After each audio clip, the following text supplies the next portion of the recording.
cash up? He already got it. I'm saying y'all ain't got my cash up. Cash up. PS. It's a PS5. You tripping, gang? Oh, bro, chill out. Chill out. Bro, the people. Hey, you can get it to me, bro. Chill out. No, bro, give me that. Black guy. Oh. I think it's a terror bag. Chill out, bro. Fuck. Hey, bro, chill out, bro. What the fuck? This nigga. Hell no, bro. I don't want no. Better get me these right here. Shit. Nah, bro. I don't want to. I don't want. Damn, for real though. You can't. Damn. Hey, what? What's up? What it is you got right there? PS5. How much you paid for it? It's about retail about 6 on 6. Yeah, come up out that. What you mean, bro? Come up out that. Put that down. Yeah, go ahead. Keep going.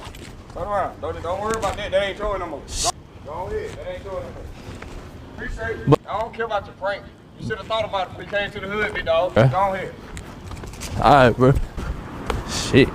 Hell no. I don't even care if people are going to sit up there and say, oh, this is a bad look for whatnot or whatever. And so, nah, all of these people here, and I done went through, I'm going to put his content directly up there, his TikTok, and you can peruse directly through the TikTok.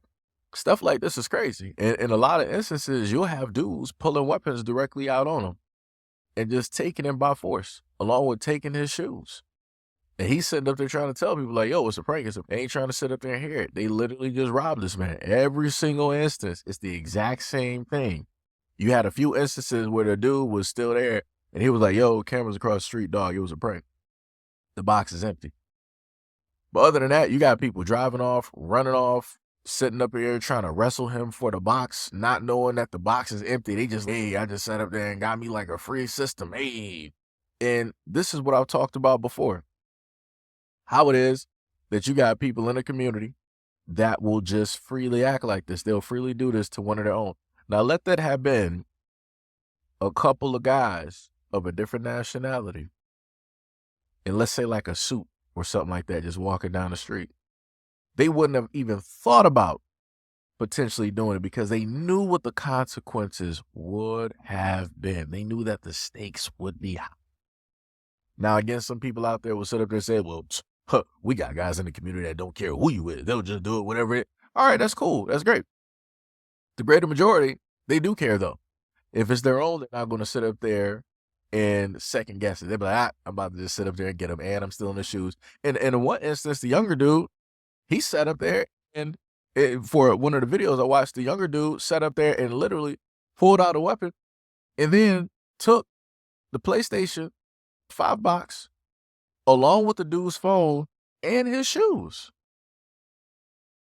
Like I said before, and I keep trying to tell people, I'm like, yo, this is problematic. These are people's sons directly out here doing this. They are a part of the community. If they're willing to sit up there and do this, and the guy doing it is just doing a prank, in a sense, a social experiment, and this is how they act, what do you think happens when ain't no cameras around? What do you then think happens to ordinary people within the community? What do you then think happens to their home? Happens to their cars? What do you then think happens to a lot of the lives there that they just so happen to rob during that time? Some of those people might not even make it. In a lot of instances, this young dude is actually lucky that he's able to just get away doing this with his life. Because like I said, a lot of these dudes got weapons on them and they don't care. As soon as they see that you ain't from around here, they never seen you before, and they see what it is that you got, it's over. It's over. And I've tried to point out these problems, and then I'll get comments from people trying to tell me, oh, well, it's not all black people do it. I don't care to sit up there and hear it. You think the whole world is going to care to hear what your excuse is? Oh, it's not all black Americans. Nobody cares. The world is not going to sit up there and care. The world doesn't care to think or even notify if you are a individual or not. As soon as they know that you're from America and they know that you are black, that's it. And for the other people that keep showing up talking about, oh, black is a misnomer, that's actually not our name, no one cares. At this moment in time, realistically, nobody actually cares. I'm just going to be honest, nobody cares. Because y'all do it every single time. Again, nobody cares. And you're talking to the same person that literally brought out a dictionary dissecting and going over a lot of these words. Again, nobody cares. Like I said before, this is problematic. This is a problem. This is something that a lot of black people don't want to look at. They want to talk about, oh, but you don't see other communities trying to highlight it or talk about the things going on in a community like this. They sit up there and do it behind closed doors and all this other type of stuff. But also those same communities actually come together. They actually have some type of like family type system realistically there. That is valued. That is respected. That is feared. That is carried on by the next generation. We don't got that here. Within the black community, we're at a point in time where it's fragmented. It's not even part of a whole. It's just fragmented. It's just shattered glass all over the floor, and that's it. Jaded, shattered, broken, fractured glass all over the floor. And nobody is good at putting together a puzzle, nor does anybody have any Elmer's glue to try to fix it. That's how the black community looks. We're separated on religion. We're separated on other beliefs. We're separated on name. We're separated by people's different sexuality. We're separated by colors. We're separated by other affiliations. We're separated by family, separated by friends, separated by neighborhoods, separated by status. And that was just a few things. And there's many more directly out there. But again, this is the black community.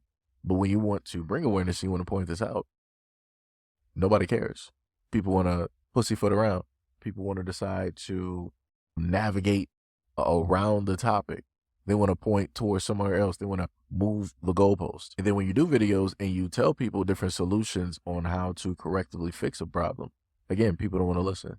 People want you to, quote unquote, oh, I need you to be the prime example with 100%. Show us out of everything that you listed, show us all of these things with 100% actually working and moving. And then and only then will we sit up there and move and actually listen to you.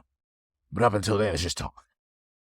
But then you'll have the other people that'll sit up and say, why don't we just stop all of this talking online and just get to the action? Why don't you actually be the action? Jack, why don't you do it? Like I said, it's the damnedest thing when you have so many people that want to come through and they want to critique you and say a lot of things, but yet you look at their YouTube channels and ain't nothing happening. Like some of the main commenters don't have nothing going on their YouTube channels when it deals with correction, when it deals with stability, when it deals with trying to uplift the black community. It's amazing how that works. Like I said, I guess the moment in time that we have more young men or more people in the younger generation creating videos like this all across the United States and black communities, I guess then black people will start to wake up and understand that there are things that need to be fixed, things that are problematic, things that need to get situated so that we can actually become better as a whole. But up until that point, black people are still going to say the same things. Jim Crow, redlining, slavery, or this, or that. I'm like, it's great to have knowledge of that and list that and to talk about it. But again, elders before me have already talked about it. And even with that information, y'all still didn't do anything. So if I bring it up and regurgitate the exact same information, you're going to do the same thing like you did in the past. So again, it makes no point or no sense for me to actually bring that up because ain't no actions going to improve and no actions will be done.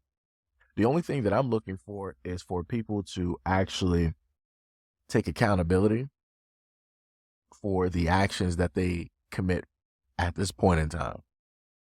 Stop bringing up all these other types of things and trying to stand on that as a justification for your actions of every single day, and actually stand on 10 toes, like people like to say. Stand on the things that you've always been doing and acknowledge the fact that you've been wrong in committing the actions that you've committed, and you are the reason that you are in the circumstances that you are currently in at this moment in time. Then only then will you start to see, again, black people start to move forward, start to move in the right direction of which they should be moving.